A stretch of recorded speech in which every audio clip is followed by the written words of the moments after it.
না, এটি আমি বলছি যে ছাত্ররা দেশ চালাচ্ছে পুরোপুরি সেটা না, আবার ছাত্রদের মানে প্রভাবের বাইরে আছে সেটাও বলার অবকাশ নাই। যেটা আপনি বলছেন এটা বাস্তবে, এটা আমরা সবাই ওপেন। এবং আমার এর পরের প্রশ্ন যেটা থাকবে এর সঙ্গে, আসলেই কি তারা ছাত্র কিনা, মানে আসলেই কি তারা ছাত্রদের প্রতিনিধিত্ব করছে কিনা? কারণ লক্ষ লক্ষ ছাত্র সারা দেশে আছে, school, college, university, public, private.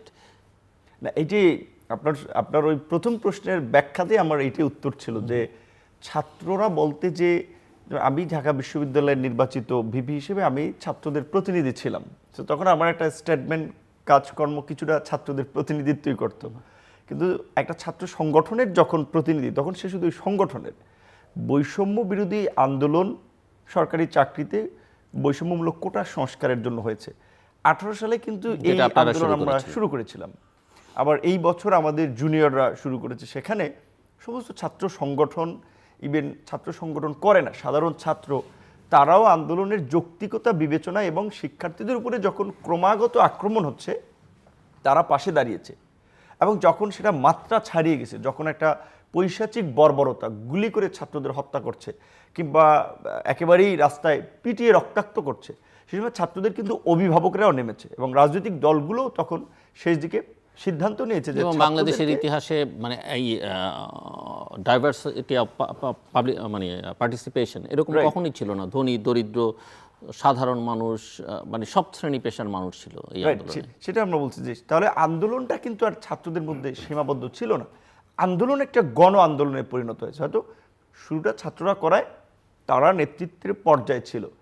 এখন যারা উপদেষ্টা পরিষদে আছে কিংবা বৈষম্য বিরোধী ছাত্রদের নেতৃত্ব দিচ্ছে, তারা কিন্তু 50% ছাত্রেরও প্রতিনিধিত্ব করে। এটা একটা সত্য। এখানে বড় ছাত্র সংগঠন, ছাত্র দল, ছাত্র শিবির, ছাত্র ইউনিয়ন, ছাত্র অধিকার পরিষদ, অনেক ছাত্র সংগঠন আছে যারা সরাসরি রাজনৈতিক দলের ছাত্র সংগঠন। তারা কিন্তু এই বৈষম্য বিরোধী ছাত্র আন্দোলনের বর্তমান অ্যাক্টিভিটিসের সাথে নাই।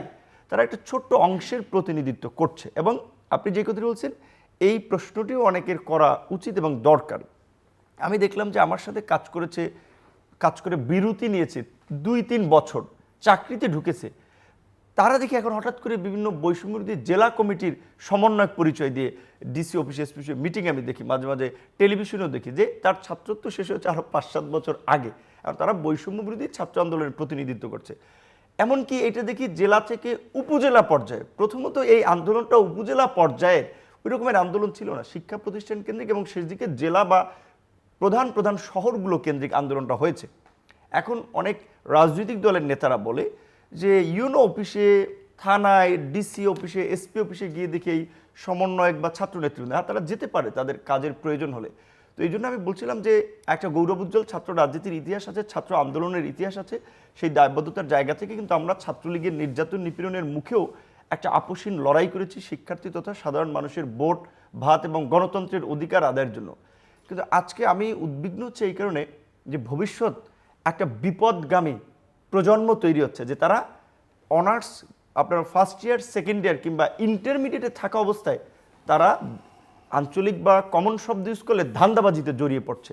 তারা ডিসি অফিসে যাচ্ছে তদবিরের জন্য, টেন্ডার কাজের আপনার তদবির করার জন্য, সুপারিশ করার জন্য, কিংবা এসপি অফিসে যাচ্ছে পুলিশ সদস্য নিয়োগের জন্য, কিংবা পুলিশের আইজিপির সাথে দেখা করছে এসআই নিয়োগের জন্য, বিভিন্ন কমিশনের সাথে প্রভাবিত করে বিভিন্ন কাজে তাদের চিন্তাটাকে সেখানে প্রতিফলন ঘটাচ্ছে, তাদের আকাঙ্ক্ষার প্রতিফলন ঘটাচ্ছে। তো এখন ছাত্ররা যদি শিক্ষার্থী অবস্থায় এই রকমের একটা কার্যক্রমে অভ্যস্ত হয়ে পড়ে, তারা যখন 10-15 বছর পরে রাজনীতি করে জাতীয় রাজনীতিতে আসবে, তাদের দ্বারা দেশ জাতি কী পাবে? তো সেক্ষেত্রে আমি এটা ভেবে খুব উদ্বিগ্ন হচ্ছি, একটা গৌরবোজ্জ্বল আন্দোলন, ইতিহাস সৃষ্টিকারী আন্দোলনের মধ্যে দিয়ে একটা অসৎ এবং আমি মনে করি যে আপনার একটা ধান্দাবাজ প্রজন্ম তৈরি হওয়ার কিন্তু চান্স আছে, তৈরি হয়েছে, আমি পুরোপুরি বললেই চান্স আছে। কারণ যখন দেখবে অন্যান্য শিক্ষার্থীরা যে তারা অনার্স সেকেন্ড ইয়ার ফার্স্ট ইয়ারে পড়ে তারা এই ধরনের তদবির, সুপারিশ, ব্যবসা বাণিজ্য, এফবিসিসিআই, বিকেএমই, আপনার বিভিন্ন ধরনের প্রতিষ্ঠানের সভাপতি, সেক্রেটারি নির্বাচন করার জন্য ছাত্রদের কাছে যাচ্ছে, ডিসি, এসপি, সচিব হওয়ার জন্য ওই ছাত্রদের পেছনে ঘুরছে। এমনকি একটা ছবি আপনারা দেখেছেন সোশ্যাল মিডিয়াতে ভাইরাল হয়েছে, হাইকোর্টের বিচারক নিয়োগে এই সমন্বয়করা ভাইবা নিচ্ছেন, মানে তাদেরকে অ্যাপয়েন্টেড দেওয়ার জন্য সমন্বয়করা বসে আছেন, আর বিচারক হবেন যিনি দাঁড়িয়ে তার বিবৃতি পেশ করছেন। তো এই যদি চিত্র হয়, এটা তো একটা ভয়ঙ্কর চিত্র। সুতরাং তাহলে এই যে দেশপ্রেমিক ছাত্র জনতার যে গল্প, সেটি কিন্তু হিতে বিপরীত So, হচ্ছে। সেই জায়গা থেকে আমি বলবো যে এখনকার সমন্বয় কিংবা বৈষম্যবিরোধী ছাত্র আন্দোলন মোটা দাগে তারা সব ছাত্রদের প্রতিনিধিত্ব করে না, তাদের কর্মকাণ্ড নিয়েও নানান রকমের প্রশ্ন তৈরি হয়েছে। সুতরাং এটার সাথে সবাইকে গুলিয়ে ফেলা আমাদের আমি বুঝতে পারি যে ছোট্ট করে উত্তরটি দিয়ে আমি মিস্টার হেলালের কাছে যেতে চাইছি। এই প্রসঙ্গটি আপনার সঙ্গে সংশ্লিষ্ট যে আপনি 2018 এই কোটা বিরোধী আন্দোলনের সময় নেতৃত্বে ছিলেন, ডাকসুর ভিপি ছিলেন, তারপরে সেখান থেকে বেরিয়ে এসে তখন ছাত্র সংগঠন করা বা পরে রাজনৈতিক দল করার করেছেন। এখন যেটা শোনা যাচ্ছে, সামনে নির্বাচন হতেই হবে, এটা এখন 25-এ হোক আর 26-এর মাঝামাঝি হোক, অথবা কেউ দীর্ঘায়িত করবার চেষ্টা করুক, কিন্তু নির্বাচনের কোনো বিকল্প বাংলাদেশের সামনে নেই। সেখানে একটা ধারণা আছে যে ক্ষমতার আশ্রয় প্রশ্রয় থেকে এই বৈষম্য বিরোধী ছাত্র আন্দোলনের একটা অংশ তারা একটা রাজনৈতিক সংগঠন, রাজনৈতিক দল করতে চাইছে। এখন ওই নাগরিক অধিকার রাজনৈতিক দল কিনা সেটা নিয়ে প্রশ্ন আছে, কিন্তু সেই প্রক্রিয়ার মধ্যে আছে। আপনার কাছে কি মনে হয় এটা কতটা অ্যাকসেপ্টেবল হবে রাজনৈতিক দলগুলোর কাছে এবং সাধারণভাবে মানুষের কাছে? এই দেশে যে কিংস পার্টি, যেটা ক্ষমতার বলয় থেকে ডিজিএফআই কিংবা সামরিক বাহিনীর পৃষ্ঠপোষকতায় সরকারের এবং আপনি তাদের মাইন্ডসেট ভালো জানার কথা, কারণ এদের অধিকাংশই বিভিন্ন সময় আপনার সঙ্গে কাজ করেছে, আপনার সঙ্গে ছিল।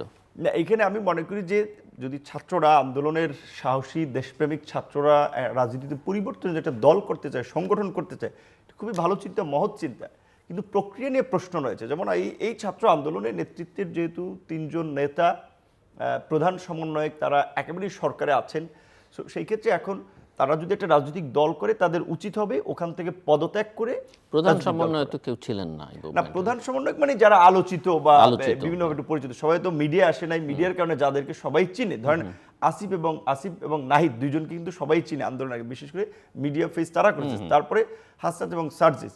তো সেক্ষেত্রে তারা একদিকে যদি সরকারি প্রতিষ্ঠানেরও দায়িত্ব থাকে, যেমন জুলাই ফাউন্ডেশন করা হয়েছে, সেটার সাধারণ সম্পাদক করা হয়েছে সার্জিসকে, ছাত্রনেতা। এখন ওই ফাউন্ডেশনে আহতদের চিকিৎসার সহায়তা দেওয়া হয়, কর্মসংস্থানের জন্য চাকরির ব্যবস্থা করা হয়। তাহলে সে তো একটা সংগঠন করতে চায়। এখন তার সিগনেচারে যদি চাকরি হয়, কারো সহায়তা পায়, সে তো তার সাথে যে কানেক্টেড তাকেই দেবে, তার বাইরে তো কাউকে দিবে না। তাহলে সরকারি কার্যক্রমে থেকে আবার রাজনৈতিক দল তৈরি করার প্রচেষ্টা, এটা তাদের এই গৌরবোজ্জ্বল একটা ইতিহাস এবং আন্দোলনকে বিতর্কিত করবে এবং নৈতিকভাবেও তাদেরকে প্রশ্নের মুখে দাঁড় করাবে। তারা যদি দল করতে চায়, আমি ওয়েলকাম জানাবো, এরকম শত দল হওয়া উচিত। তাদের উচিত ছিল সরকারে না গিয়ে দল গঠন করা, কিংবা এখনো যদি তারা দল করে তাহলে সরকার থেকে পদত্যাগ করে দল করতে পারে। কিন্তু সরকারি সুযোগ সুবিধা ব্যবহার করে দল করাটা, এটা মানুষ ভালোভাবে নেবে না। এবং অতীতেও কিন্তু আছে যে অনেক কিংস পার্টি তৈরি হয়েছে, যখন ওই সরকার ক্ষমতা থেকে সরে গিয়েছে, তারাও কিন্তু মিশে গিয়েছে। তাহলে সেই পরিস্থিতি হবে। মিস্টার আজিজুল বারী হেলাল। জি, দেখেন কিংস পার্টি এইটা কিভাবে তৈরি হলো, সরকারের থেকে না থেকে, এইটার থেকে বড় কোশ্চেন দের ফান্ডিং।